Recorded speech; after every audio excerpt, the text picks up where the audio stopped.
Hello बच्चों, good morning. +1 economics की class में स्वागत। ठीक है, सहस बंद जिसको कोरिलेशन बोलते हैं, इसके ऊपर मैंने पहले भी वीडियो लेक्चर बनाए जिसमें मैंने क्वेश्चन सॉल्व कराए। आज मैं थोड़ी सी थ्योरी बताने जा रहा हूँ, सिर्फ थ्योरी है।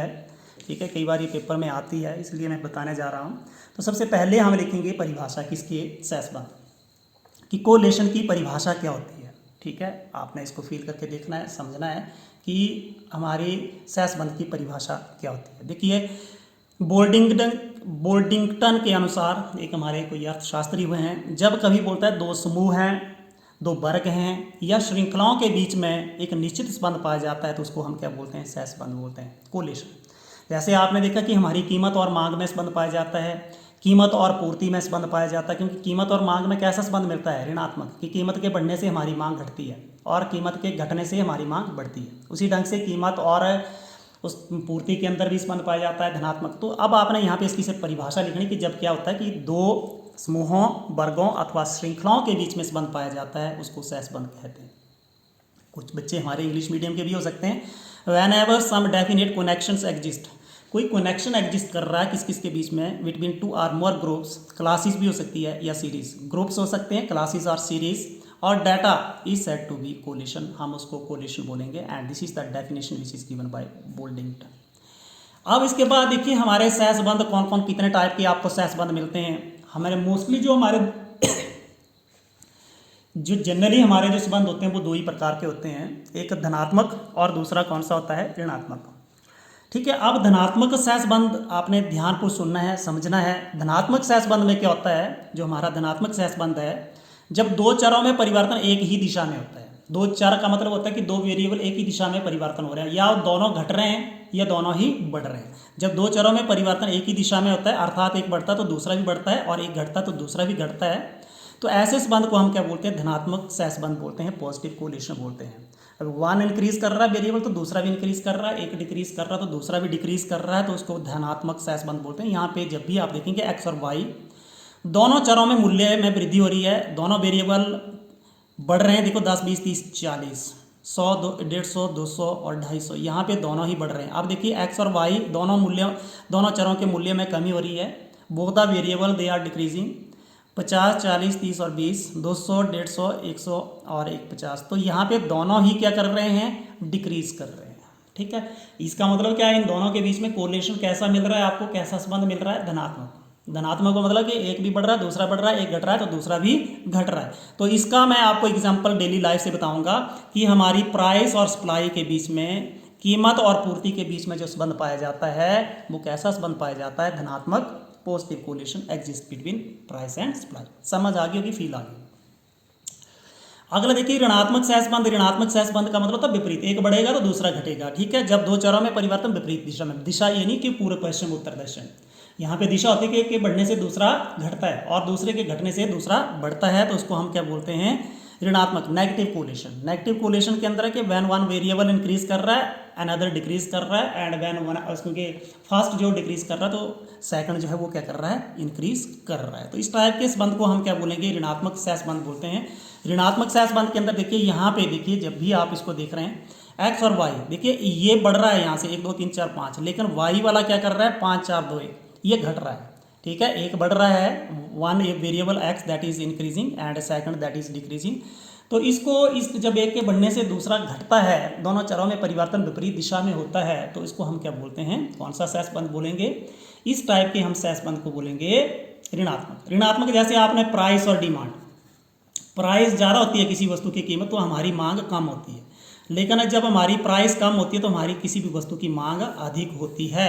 तो इसका मतलब क्या होगी कि हमारी कीमत और मांग में कैसा संबंध मिलता है, which type of the relation that exist between price and demand, that relation is negative correlation. समझ आ गई होगी, ठीक है, फील आ गई होगी। अब नेक्स्ट देखिए हमारे इसके कुछ हम प्रकार देखेंगे। आप समरेखीय सहसंबंध का मतलब लीनियर कोरिलेशन। लीनियर कब बनती है कोई चीज़, जब भी आपने देखना है, आपने मैट्रिक क्लास के अंदर भी आपने ग्राफ बनाया, स्ट्रेट लाइन ग्राफ तभी बनता है जब दोनों जो वेरिएबल हैं वो एक ही अनुपात में परिवर्तित होते हैं, सेम रेट से चेंज होते हैं। ठीक है, एक ही अनुपात में परिवर्तन होता है, जब दोनों चरों में स्थायी रूप से समान अनुपात में परिवर्तन होता है तो समरेखीय सहसंबंध कहते हैं उसको, क्या बोलते हैं, समरेखीय, linear correlation. When two variable changes with same rate, same proportion किससे चेंज हो रहे हैं तो उसको क्या बोलेंगे, लीनियर कोरिलेशन। बकर रेखीय, इसका आपने उल्टा करेंगे आप, बकर रेखीय कि जब दो चरों में परिवर्तन असमान अनुपात से होता है या अस्थायी होता है तो उसको हम क्या बोलते हैं, आरेखीय या बकर रेखीय सहसंबंध कहते हैं। ठीक है, इसको जो है अब आपकी जब भी इन दोनों का ग्राफ आप बनाएंगे तो वो हमेशा स्ट्रेट लाइन, सीधी रेखा नहीं आती, वो एक बकर आता है, ऐसे हो सकता है, ऐसे हो सकता है, कुछ भी हो सकता है। ठीक है, तो इसको क्या बोलेंगे, बकर रेखीय सहसंबंध। अब नेक्स्ट देखिए आपका, ये हम टर्म्स हैं जो हम पढ़ रहे हैं और हमारे ये काम की टर्म्स हैं। उसके बाद देखिए सरल सहसंबंध, सिंपल कोरिलेशन, सरल सहसंबंध। ठीक है, सरल सहसंबंध जब केवल दो चरों के या दो चरों के संबंध का अध्ययन करते हैं हम, जब हम we will study the relationship between two variables. ठीक है, तो हम जब हम सिर्फ दो चरों के संबंधों का अध्ययन किया जाता है, ठीक है, तो इसको हम क्या बोलेंगे, सरल सहसंबंध जो है। ठीक है, इन दोनों में से एक प्रधान या स्वतंत्र तथा दूसरा क्या होता है, गौण या निर्भर होता है। ठीक है, एक होता है इंडिपेंडेंट और दूसरा डिपेंडेंट होता है। ठीक है, जैसे आपने, मैं एक पीछे लेके चलता हूँ, देखिए y इज इक्वल टू, हम बोलते हैं एक्स स्क्वायर प्लस 2। ठीक है, तो y क्या है, इसके ऊपर डिपेंडेंट है और ये क्या है, स्वतंत्र है और ये डिपेंडेंट है। ठीक है, आइए समझिए, जब दो चरों में या दो चरों के संबंध का अध्ययन किया जाए जिसमें से एक प्रधान होता है, प्रधान कौन सा, एक्स वाला प्रधान है ये, और स्वतंत्र है, और दूसरा गौण है, y वैल्यू इसके ऊपर ही निर्भर करेगी, जिसकी वैल्यू में परिवर्तन होगा तो इसकी वैल्यू में भी परिवर्तन होगा। बहुमुखी सहसंबंध, जब क्या होता है, तीन या तीन से अधिक चरों का संबंध जो है वो, इसका संबंधों का अध्ययन किया जाता है, तो ऐसे संबंधों को हम क्या बोलते हैं, बहुमुखी सहसंबंध कहा जाता है। बहुमुखी मल्टीपल कोरिलेशन जो है बहुमुखी सहसंबंध कहा जाता है। जैसे हमारा गेहूं का उत्पादन कर रहे हैं तो गेहूं का उत्पादन एक चीज़ के ऊपर तो निर्भर नहीं करता, वो वर्षा के ऊपर भी निर्भर करता है, खाद के ऊपर, पानी आदि तत्वों के ऊपर निर्भर करता है। तो इसलिए आप क्या कर रहे हैं, दो या दो से अधिक चरों के संबंध का अध्ययन कर रहे हैं तो उसको हम क्या बोलेंगे, बहुमुखी सहसंबंध, क्या बोलेंगे, बहुमुखी सहसंबंध। अब हमारा नेक्स्ट जो है वो हमारी सहसंबंध निकालने की जो विधियां हैं, ये मैंने आपको दो विधियों का वर्णन कर दिया है, तीसरी विधि वैसे पेपर में नहीं आती है। जो हमारे सहसंबंध निकालने की विधियां कौन कौन सी है, प्रकीर्ण आलेख विधि जिसको स्कैटर डायग्राम मेथड बोलते हैं, कार्ल पियर्सन की विधि आ गई, और स्पियर्समैन का श्रेणी अंतर विधि। और कौन सी है, नेक्स्ट कौन सी है, स्पियर्समैन का श्रेणी अंतर विधि। जो स्पियर्समैन की श्रेणी अंतर विधि जिसको बोलते हैं स्पियर्समैन रैंक कोरिलेशन कोएफिशिएंट, इसके ऊपर मैंने दो क्वेश्चन करवाए हैं, आपने बड़े अच्छे ढंग से करना है। प्रकीर्ण आलेख, अब आप इसमें क्या करेंगे, एक्स और वाई जो आपके वेरिएबल्स हैं उनको लेकर के आप ग्राफ ड्रॉ करेंगे। थोड़ा सा ग्राफ के ऊपर मैं बताने की कोशिश करूंगा, पेपर में नहीं आता, बिल्कुल नहीं आता। अब देखिए यहाँ पे, देखिए आप इनके ग्राफ को मैं थोड़ा सा बताने की कोशिश करूंगा।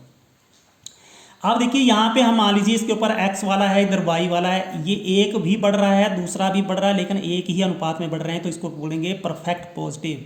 कैसा आ गया, परफेक्ट पॉजिटिव, एक भी बढ़ रहा है दूसरा भी बढ़ रहा है। यहाँ पे देखिए एक भी बढ़ रहा है दूसरा घट रहा है, लेकिन एक ही रेट से घट रहे हैं, इसको बोलेंगे परफेक्ट नेगेटिव। ये आपका पूर्ण धनात्मक और ये पूर्ण ऋणात्मक। अब देखो यहाँ पे रिलेशन एक के बढ़ने से दूसरा तो बढ़ रहा है, क्योंकि जब भी ऐसे जाता है कि बढ़ने से दूसरा बढ़ रहा है, लेकिन एक ही रेशो से नहीं बढ़े। देखो पॉइंट्स आ रहे हैं तो इसको क्या बोलेंगे, पॉजिटिव है, ये धनात्मक सहसंबंध बनेगा। अब अगले वाला देखो, ये आपका एक घट रहा है, देखिए x घट रहा है तो y क्या कर रहा है, देखो ये y घट रहा है तो x बढ़ रहा है, बट यहाँ पे देखिए कैसा है, एक ही लाइन नहीं मिल रही है, तो इसको हम क्या बोलेंगे, नेगेटिव ऋणात्मक सहसंबंध। अब देखिए यहाँ पे स्कैटर्ड जैसा ना बढ़ रहा है ना घट रहा है, तो इसके भी हम बोलेंगे कि इनके बीच में जो हमारे x और y वेरिएबल हैं, दो वेरिएबल हैं, उनके बीच में कोई भी कोरिलेशन नहीं है। कोरिलेशन नहीं का मतलब होता है कि इनके बीच में कोई भी संबंध नहीं पाया जाता है। तो ये चार आपने देख लिए, ये परफेक्ट पॉजिटिव, परफेक्ट नेगेटिव, ये पॉजिटिव कोरिलेशन है, ये this is negative correlation and there is no correlation. ठीक है, फील आ गई होगी। ये स्कैटर डायग्राम मेथड है, प्रकीर्ण मेथड से भी आप निकाल सकते हैं, लेकिन उसकी आप वैल्यू नहीं निकाल सकते, आप वैल्यू को कैलकुलेट नहीं कर सकते। वैल्यू को कैलकुलेट करने के लिए मैंने आपको दो मेथड बताए, कार्ल पियर्सन का सहसंबंध गुणांक विधि, Karl Pearson coefficient of correlation, और उसके बाद Spearman rank correlation coefficient, Spearman का रैंक कोरिलेशन कोएफिशिएंट, ये मैंने आपको बता के रखे हुए हैं। ठीक है, अब नेक्स्ट एक आध क्वेश्चन और बच रहा है कि जो हमारा स्पियर्समैन का है, जो स्पियर्समैन का कौन सा है, सहसंबंध गुणांक के गुण व दोष लिखना है, पेपर में आ सकता है। कई बार होता है कि बता दी merits and demerits of rank correlation. तो सबसे पहले गुण क्या है, जो श्रेणी अंतर विधि, इसके ऊपर 2 क्वेश्चन करवाए हैं, आपने कर लेना है। श्रेणी अंतर सहसंबंध पियर्सन का की अपेक्षा, जो आपकी कार्ल पियर्सन का वाला मेथड, आपने जब भी दोनों मेथड से क्वेश्चंस को निकालेंगे तो श्रेणी अंतर विधि का जो गुणांक है वो कार्ल पियर्सन के गुणांक की अपेक्षा समझने में बिल्कुल सरल है, आप उसको बड़ी आसानी के साथ समझ सकते हैं। इस विधि द्वारा जो भी हमारे गुणात्मक चर हैं, गुणात्मक चर जिसको बोल सकते हैं क्वांटिटेटिव वेरिएबल्स होते हैं, जैसे आपकी बुराई, बुद्धिमत्ता, सुंदरता, पवित्रता आदि के संबंधों का अध्ययन करने के लिए भी ये श्रेष्ठ है। इस विधि उस स्थिति में भी सुगमता से प्रयोग की जा सकती है जब आंकड़ों के स्थान पर केवल श्रेणियां दी होती है, सिर्फ रैंक्स दिए होते हैं, सिर्फ आपके रैंक्स दिए होते हैं, तब भी आप इस विधि के द्वारा सहसंबंध गुणांक निकाल सकते हैं। You can calculate coefficient of correlation जो है। अब इसके गुण, अब गुण भी हो सकते हैं। अब गुण कौन कौन से हैं, समूह आवंटन, ग्रुप फ्रीक्वेंसी डिस्ट्रीब्यूशन। जब आपकी जैसे मान लीजिए ऐसे दिया 0 से 5, 5 से 10, तो जब भी ऐसे आपकी कोई भी सीरीज आती है उस स्थिति के अंदर इस विधि के द्वारा क्या होता है, सहसंबंध गुणांक की गणना करना मुश्किल हो जाता है। जब देखिए मदों की संख्या 20 से अधिक हो जाती है, मोर देन 20 हो जाती है, तो क्योंकि रैंकिंग करनी पड़ती है, आप देखो कितनी अगर रैंकिंग करेंगे आप 20 तक रैंकिंग करेंगे, ठीक है। जब भी मदों की संख्या 20 से अधिक हो जाती है तो इस विधि का प्रयोग सामान्यतः अधिक जटिल और कठिन हो जाता है, कॉम्प्लेक्स हो जाता है, डिफिकल्ट हो जाता है, ठीक है। इसलिए इस विधि का प्रयोग 20 से अधिक मदों वाली उसके मदमालाओं पर नहीं किया जा सकता है। आपको समझ आगे होगी। अब थोड़ा सा एक लास्ट बच रहा है, इसको आपने करना है कि जो हमारा सहसंबंध का महत्व क्या है, जो भी हमारे importance of significance of correlation, जो कोरिलेशन है उसकी इंपॉर्टेंस क्या है, उसका महत्व क्या है, ठीक है। तो पहली बात, सांख्यिकी विधि के रूप में सहसंबंध का महत्व निम्नलिखित बातों से स्पष्ट हो जाता है। नियम तथा धारणाओं का निर्माण, ठीक है। कोई भी नियम जो बनाए जाते हैं, जैसे आपने पूर्ति का नियम, मांग का नियम, ठीक है।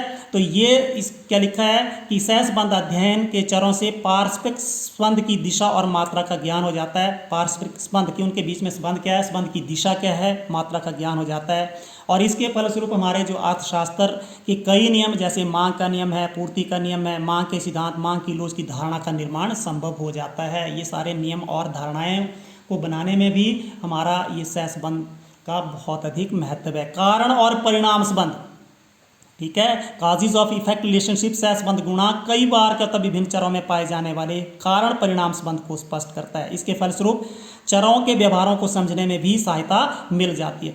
अगला, व्यापारिक निर्णय, आपने जितने भी हमारे ये बिजनेस जो है डिसीजंस लेने में भी हमारा कोरिलेशन जो है सहसंबंध सहायता करता है। सहसंबंध विश्लेषण व्यापारिक निर्णय लेने में भी सहायक होता है। इसका कारण है कि एक चर में परिवर्तन होने से दूसरे चर में एक जो आपका वेरिएबल चेंज हो रहा है, जैसे आपकी डिमांड चेंज हो रही है, प्राइस चेंज हो रही है, जो भी हो रहा है, दूसरे चरों में होने वाले आनुपातिक परिवर्तन का उसके जो आनुपातिक दूसरे जो हमारा चर है उसके अंदर कितना परिवर्तन होगा उसका अनुमान लगाना सरल हो जाता है, आसान हो जाता है। इसलिए व्यापारिक निर्णय लेने में भी सहसंबंध क्या करता है, सहायता करता है। जो नीतियों का निर्माण आपको पता कौन करती है, गवर्नमेंट करती है, पॉलिसी फॉर्मेशन, सहसंबंध क्या करता है, नीतियों के निर्माण में भी सहायक होता है। यदि सरकार करों की दर और करों के एकत्रीकरण में उसको लगता है कि सरकार क्या कर रही है, करों की दर जो उसको बोलते हैं टैक्स रेट और कलेक्शन रेट, करों के एकत्रीकरण में उसको लगता है कि जो कर एकत्रित हो रहे हैं उसके बीच में नेगेटिव संबंध है। नेगेटिव मतलब जब भी उसका टैक्स रेट ज़्यादा है, मतलब करों की दर ज़्यादा है, तो आपके कर कम मिल रहे हैं, तो वो सरकार क्या करती है, करों की दर को कम